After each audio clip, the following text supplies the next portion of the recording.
The young black man knelt in the middle of the Vatican's hall, his shoulders shaking not from the cold, but from a past crushed by contempt. All eyes turned to Pope Francis, waiting for a familiar ritual.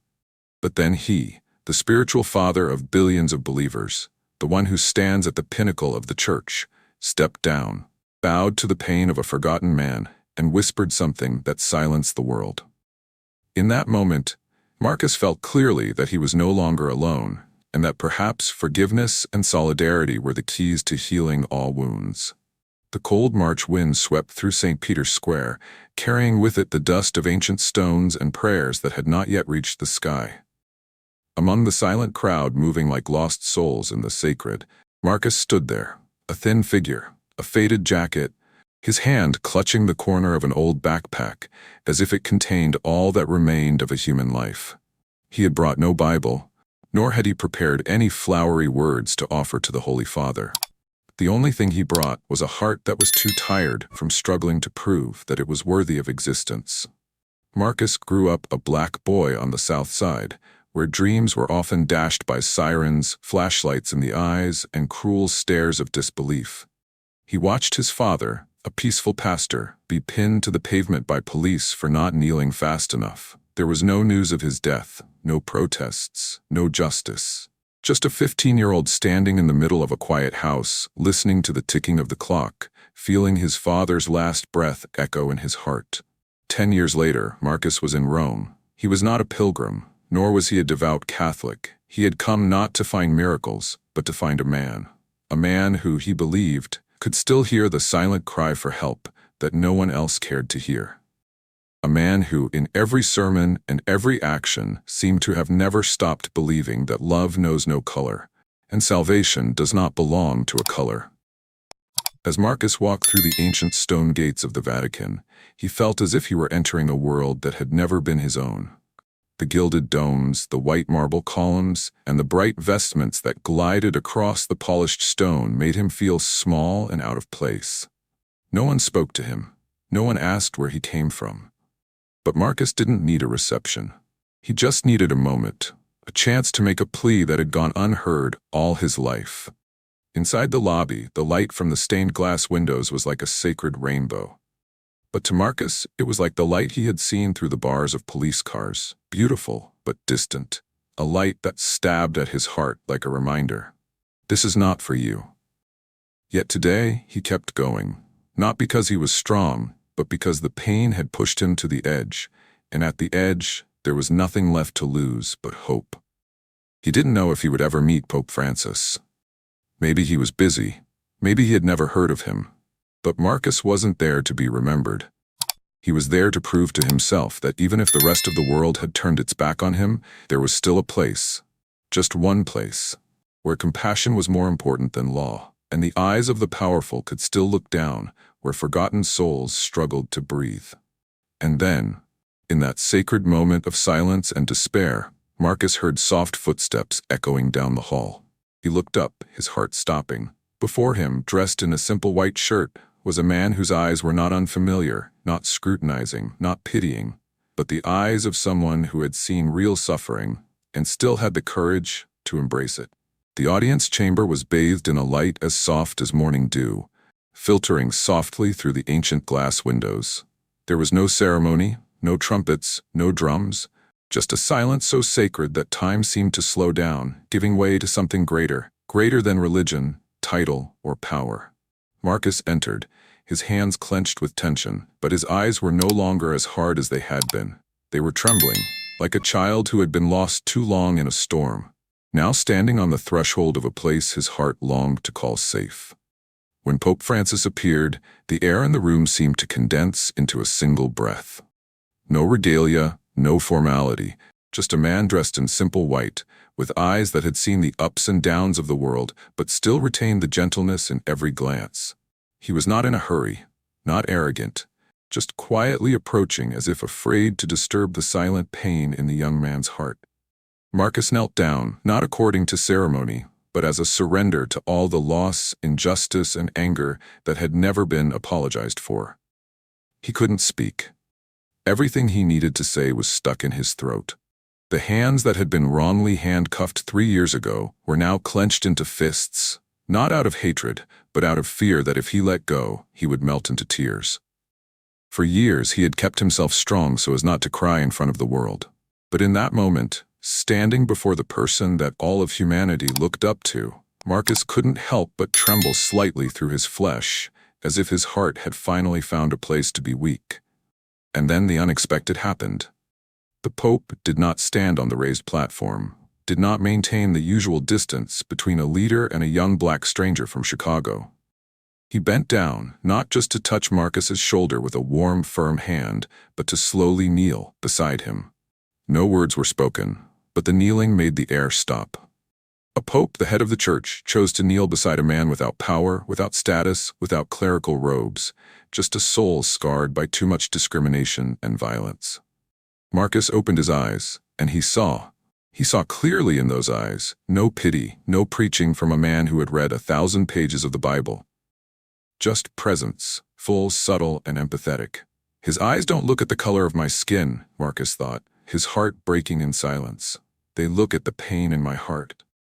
And for someone so used to the eyes of the police, the eyes of the courts, the cold officials who looked at him as a threat, that look, the Pope's eyes, was a blessing he didn't dare to wish for but received.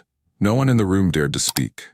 The purple-robed advisors stood as still as stone. The candles burned silently in the dark corners, because in that moment there was no more white, no more black, no more history, no more geography, no more division.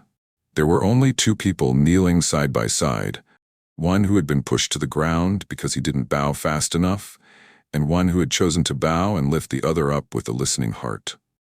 And somewhere out there, where America still screams, "I can't breathe," where children still grow up in fear of their skin color, this moment, in the ancient Vatican, is a miracle that the world still needs to know about.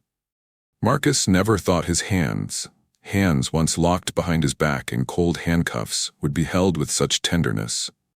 Pope Francis's hands were not as large or powerful as one might expect from a leader of the global church, but when they rested on his, they had a strange weight, not from physical strength, but from a heart that had held the most broken souls in the world. He did not say much. His voice was low, not loud, but each sound seemed to penetrate to the marrow of the bones. "The greatest sin is not hatred," the Pope said, his eyes never leaving Marcus's tearful face, but turning away from the suffering of others.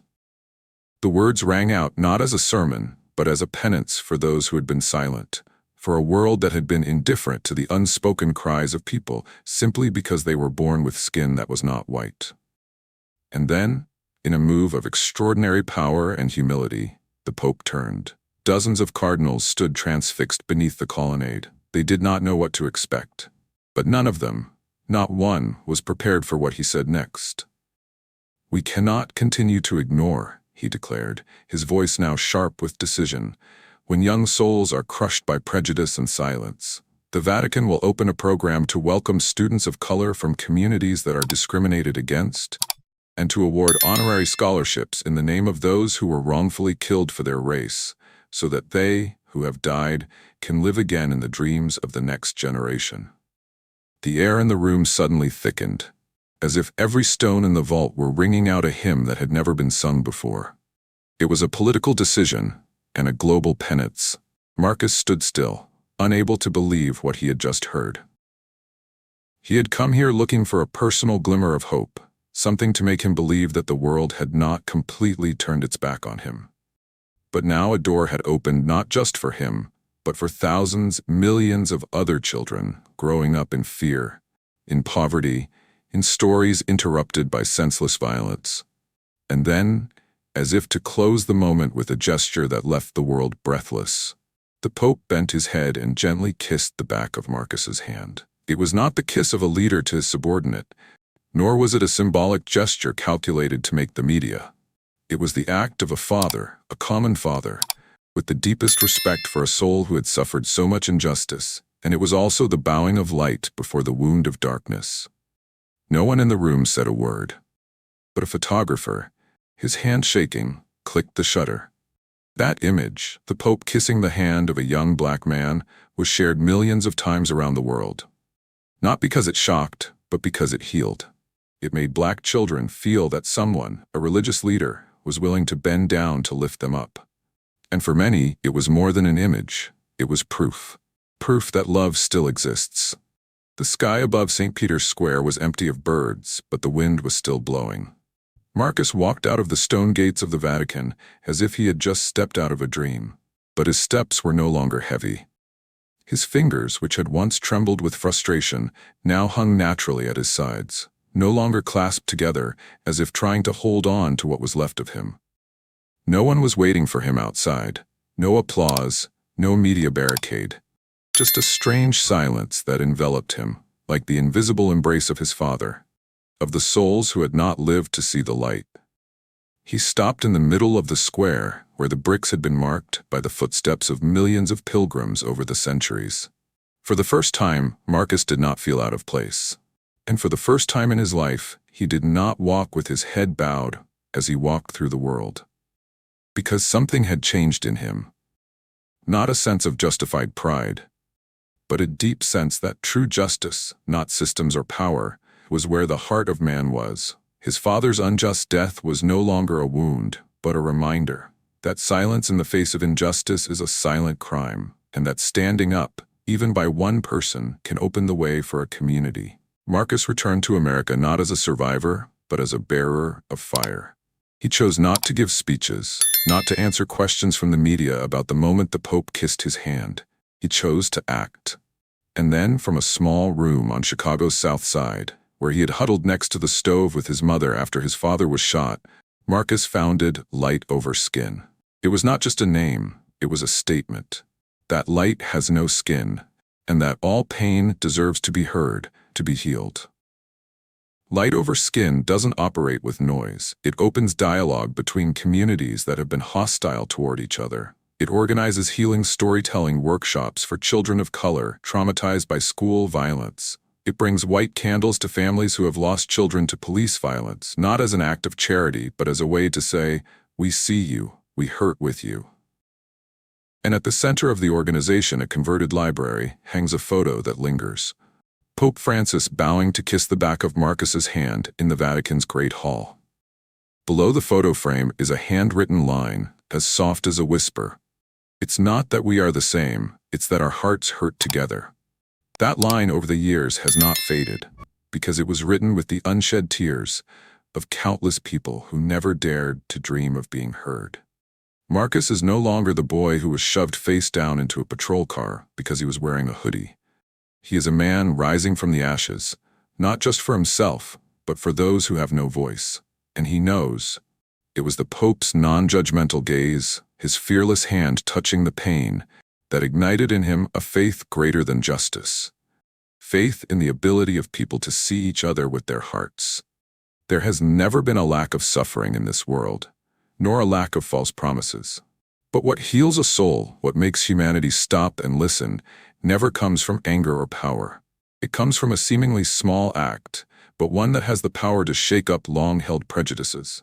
A man, the most powerful man in the Catholic world, crouching down, taking the hand of a person the world has forgotten, and saying with his full presence, "I see you." There were no boundaries, no dogmas, no color barriers in that moment. There was only one thing left: love. The only thing strong enough to penetrate pain, gentle enough to hold a falling soul, and real enough to make a difference in history. Pope Francis did nothing great by human standards. He chose love. But that choice, when made in silence and bowing, became a light that illuminated the darkest places in the human heart. And perhaps there will be statues erected, articles written about that moment, but the most memorable thing is not the image.